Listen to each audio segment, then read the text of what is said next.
C'est Vénus, mon bichon. C'est Vénus, mon bichon. Bonjour à tous. Alors, Vénus, elle voulait se mettre à ma place, alors je l'ai pris pour vous présenter Vénus, pour ceux qui ne connaissent pas. Mais je pense qu'elle a déjà apparu quelques fois dans quelques vidéos. En bébé, en faisant ouf, ouf. Allez, va là-bas. Bonjour à tous. Voilà, je suis passée rapidement pour souhaiter une bonne rentrée à tout le monde, à tous ceux qui sont rentrés au boulot, au travail. Et voilà, juste pour ça, parce que je viens de faire une petite interview Yes to Life que je n'avais pas fait depuis un petit moment, et j'ai rencontré une femme superbe qui m'a donné envie de l'interviewer, et donc elle a accepté de répondre à des petites questions, et donc l'interview viendra juste après. Ça faisait un petit moment que je ne faisais pas d'interview. J'avoue que j'étais un peu occupée entre mon oracle, entre plusieurs autres choses, et entre les vacances que j'ai bien pris ces 2 mois derniers. J'ai pas fait grand chose ici sur YouTube. Voilà, donc mais voilà, doucement des retours, et je reviendrai plus tard, notamment pour parler de l'oracle qui avance doucement mais sûrement. Voilà, je vous souhaite une très bonne entrée. Je vous souhaite d'être bien ancré, parce que ça brase, c'est chaud, on est dans un moment de bascule, je dirais. Beaucoup le savent déjà, d'autres ne savent pas encore, d'autres commencent à comprendre, et on avance comme ça, beaucoup en tatillon, tous d'ailleurs, parce que en réalité on ne sait pas tout. En tout cas, voilà, gardez confiance, restez bien dans votre cœur, et yes to life, dès l'avant. Bah, tout de suite avec Nathalie pour l'interview Yes to Life. Et bonjour à tous, mais voilà, ça fait un petit moment que je ne suis pas venue faire une petite interview Yes to Life, et aujourd'hui c'est l'occasion avec Nathalie que j'ai rencontrée et qui m'a donné envie de l'interviewer. J'aimerais bien avoir son avis sur les 3 petites questions Yes to Life. Bonjour Nathalie. Bonjour, c'est Léa. Bon, bah, merci beaucoup de vouloir répondre aux petites questions. Avec plaisir. Voilà, j'aimerais, est-ce que tu veux bien te présenter un petit peu, parler un petit peu de toi, une petite synthèse de qui est Nathalie, et voilà. Volontiers. Alors, je m'appelle Nathalie Lhuillier, je suis architecte et urbaniste de profession.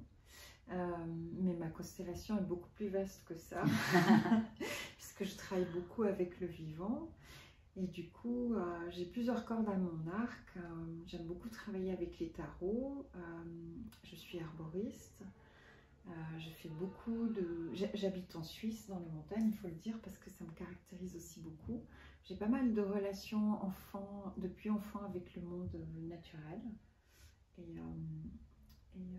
une facilité, disons, de communication avec le vivant, de tout le règne, que ce soit le règne végétal, animal ou minéral, avec une prédilection quand même pour le règne minéral, quoi. Je suis bien dans les hauteurs, c'est-à-dire qui avoisinent les 4000 mètres. T'es perché, quoi. Ouais, exactement, c'est ça. Et donc, voilà, j'accompagne des personnes aussi, mais pas que. Et je travaille beaucoup avec les animaux. J'apprends aujourd'hui, je travaille avec les animaux dans les 2 sens, c'est-à-dire j'utilise notamment les chevaux pour aider les personnes à trouver leur chemin de développement personnel à travers l'Eki-coaching.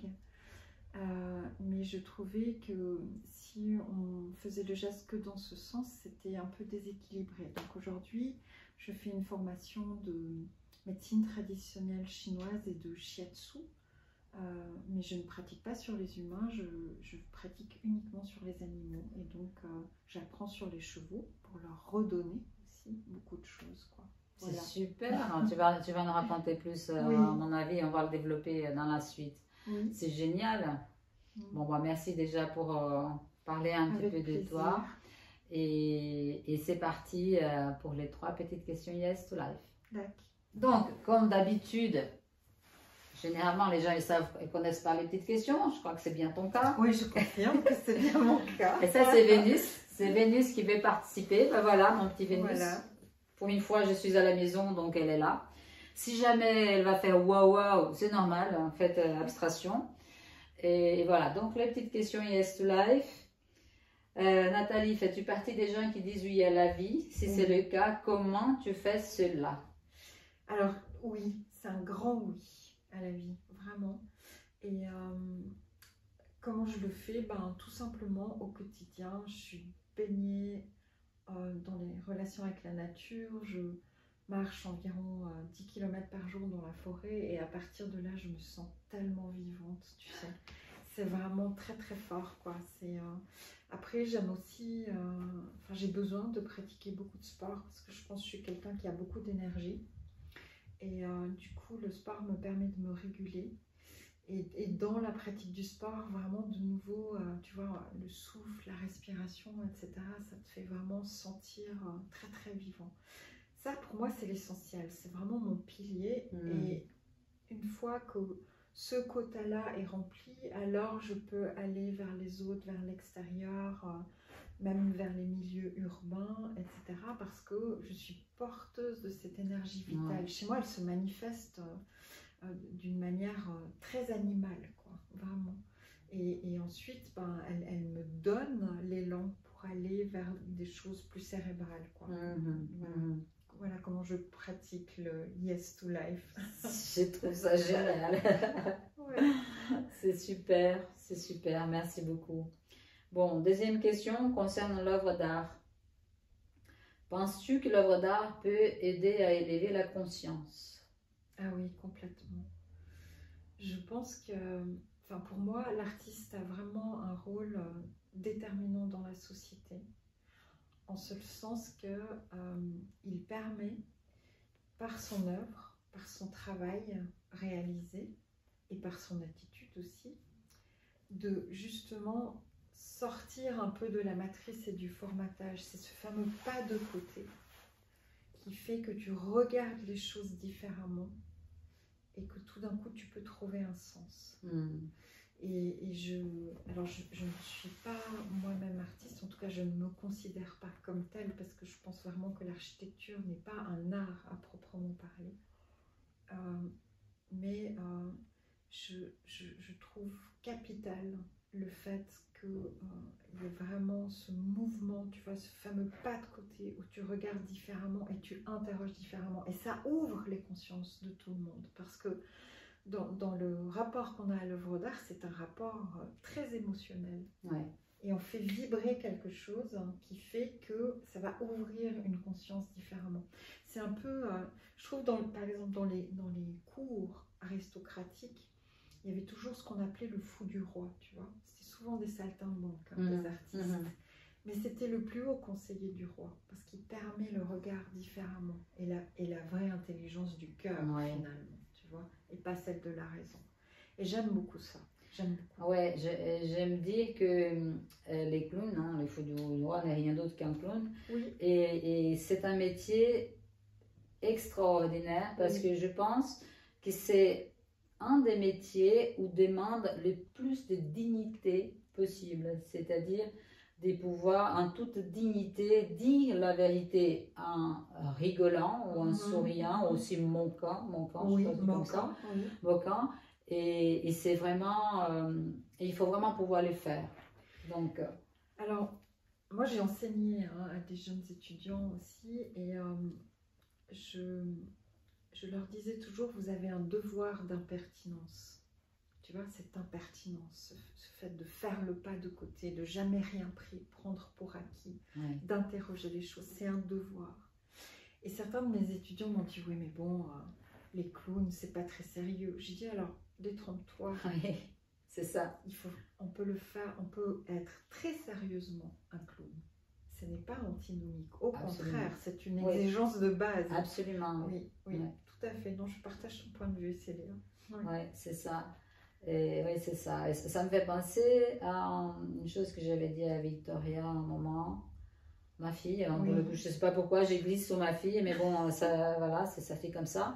C'est, je dis à l'école, des fois elle avait peur de lever la main. Je dis, tu lèves ta main, si tu as une question à faire, tu lèves ta main, tu poses une question. Les professeurs, ils sont là pour ça.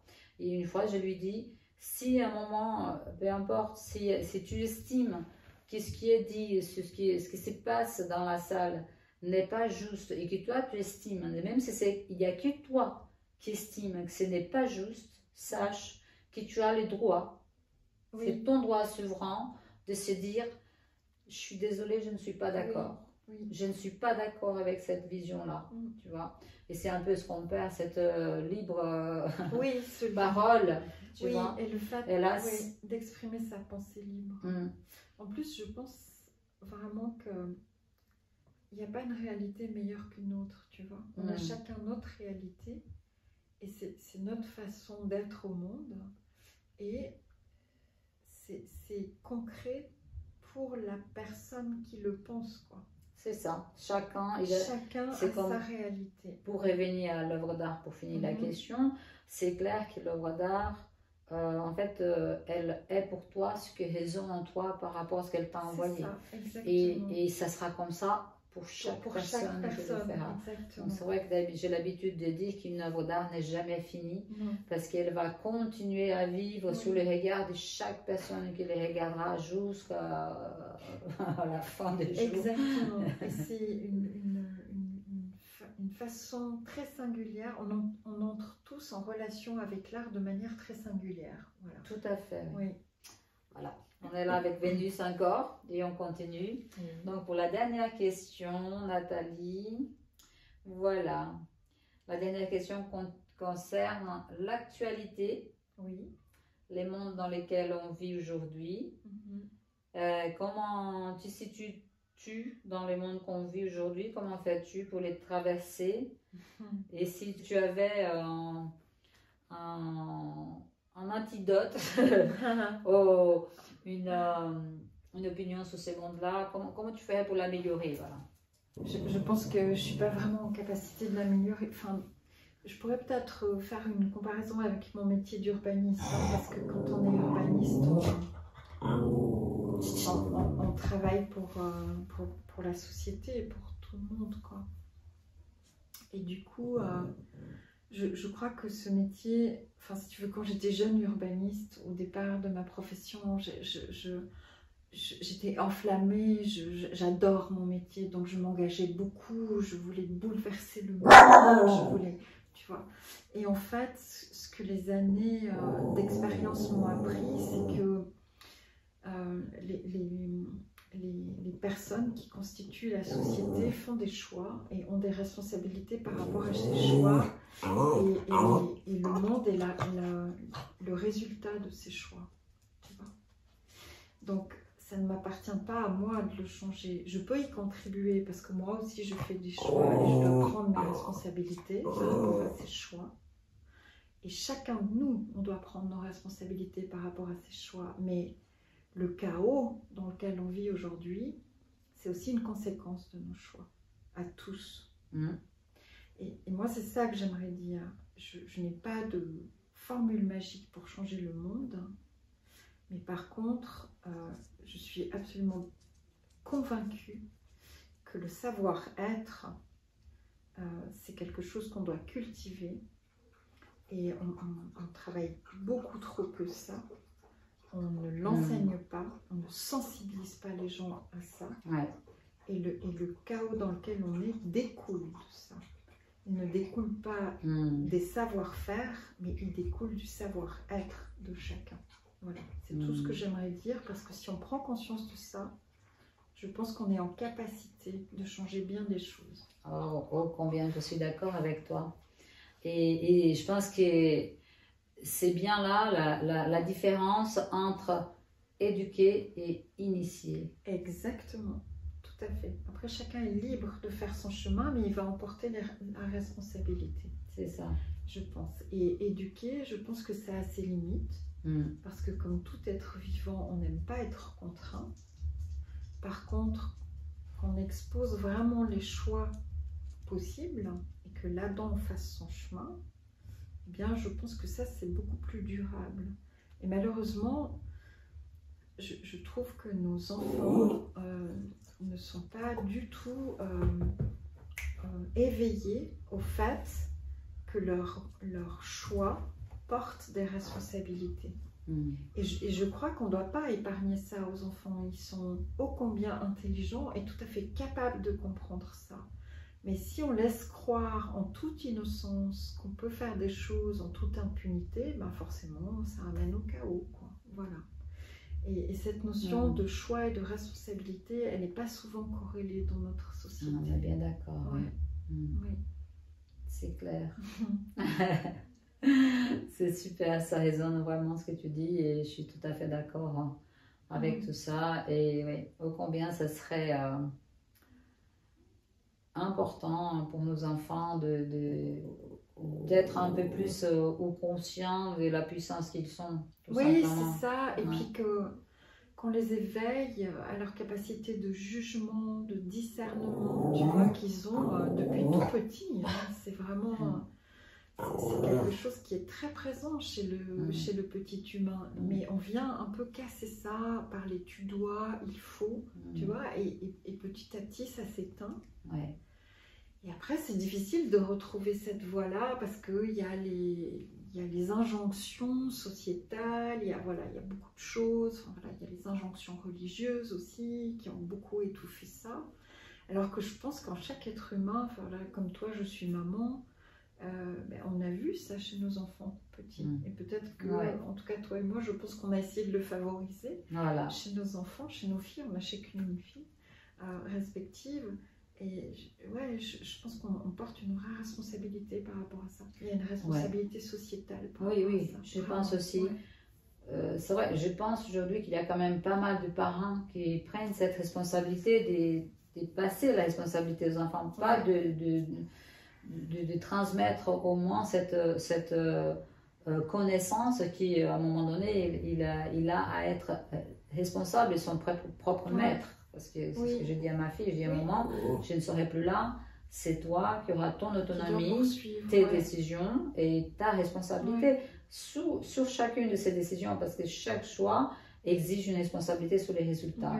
Et cette responsabilité n'est ni aux parents, ni aux voisins, ni aux amis, ni à qui que ce soit, elle appartient à chaque être singulier. Et ça, c'est très important de savoir, parce qu'aujourd'hui, on vit beaucoup sur c'est la faute est à qui? La faute est à tout le monde, sauf à moi. Maintenant, prenons nos responsabilités et apprenons nos enfants à prendre la responsabilité de tout petit. Et en ça, j'entends dans la colère des jeunes générations aujourd'hui, qui sont en colère contre les gens de ma génération, des baby-boomers, en disant « mais regardez ce que vous nous laissez comme monde ». Je l'entends volontiers et je la prends volontiers pour nous parce qu'on a fait partie d'une génération insouciante à consommer à tout va et eux, ils héritent de ce monde-là parce qu'on n'a pas pris nos responsabilités. Et ça, je peux vraiment comprendre leur colère et je compatis à cette colère, vraiment, parce qu'ils sont, eux, ils voient ça, tu vois, et ils agissent en être responsables. Mais par contre, c'est vrai qu'ils se prennent un wagon pardon du terme, de bordel sur la tête qui est issu de la génération d'avant, très clairement. Et je comprends qu'ils soient en colère, oui, vraiment. Eh oui, voilà. Un mot pour la fin, tu veux un petit conseil, une petite citation, quelque chose que tu penses qui est intéressant à entendre par rapport à tout ce qu'on vient de dire? Je pense vraiment que, enfin, il y a un message peut-être que j'aimerais faire passer, c'est qu'on entend beaucoup une injonction à protéger la planète. Je pense que si on avait pris nos responsabilités avant, on n'en serait pas là, je viens de le dire, voilà. Et je pense aussi qu'il faut arrêter de croire en la surpuissance de l'être humain qui peut résoudre tous les problèmes. La planète, elle a parfaitement de quoi se retourner et l'espèce la plus menacée, c'est nous. Elle est à plein puissance, ça fait. Voilà, exactement. Et l'espèce la plus menacée, c'est nous et par notre propre faute. On a creusé notre tombe. Donc, moi, j'aimerais juste dire, remettons les choses à leur juste place, quoi. Voilà. Et il faut arrêter de penser que l'homme est un surhomme et qu'il va pouvoir changer les choses. Mais engageons notre responsabilité au quotidien, dans notre sphère d'action quotidienne, sur des petites tâches. Soyons responsables de ce qu'on fait et là, peut-être qu'on préparera un avenir un peu meilleur. Ouais. En même temps, l'homme en surhomme, ça c'est une illusion complète, c'est ce que tu viens de dire. Oui. Autrement, il y a aussi cette question il y a quelques surhommes dans la planète qui sont capables qui sont là pour résoudre les problèmes de milliards d'êtres qui en fait qui ne sont pas capables de se gérer eux-mêmes. Il y a aussi cette question-là, nous n'allons pas développer parce que ça serait très long. Et de nouveau. Et puis ce n'est pas non plus le sujet, mais bon. Mais voilà, c'est une question, reste à la question, ces sujets-là. Voilà. Oui, exactement. Eh bien, merci beaucoup. Avec plaisir, merci à toi de m'avoir permis d'exprimer sur cette thème. Écoute, je suis honorée, merci beaucoup, ça fait vraiment plaisir, d'autant plus c'est vrai que ça fait un petit moment que je n'ai pas eu le temps de faire des interviews. J'étais dans les Landes, j'aurais pu avoir des gens intéressants à interviewer, je n'ai pas pris le temps. Mais bon, voilà, donc là c'est Nathalie. Et avec grand plaisir. Donc, juste quelques minutes avant que tu prennes l'avion pour tes montagnes en Suisse. Et ça me fait vraiment très plaisir. Merci beaucoup de l'avoir accepté, d'avoir répondu aux petites questions Yes to Life. Merci beaucoup. Merci à vous de regarder, d'écouter. N'hésitez pas à commenter si vous avez envie, si le cœur est dit. Et je vous dis à bientôt pour une prochaine interview. Bye bye.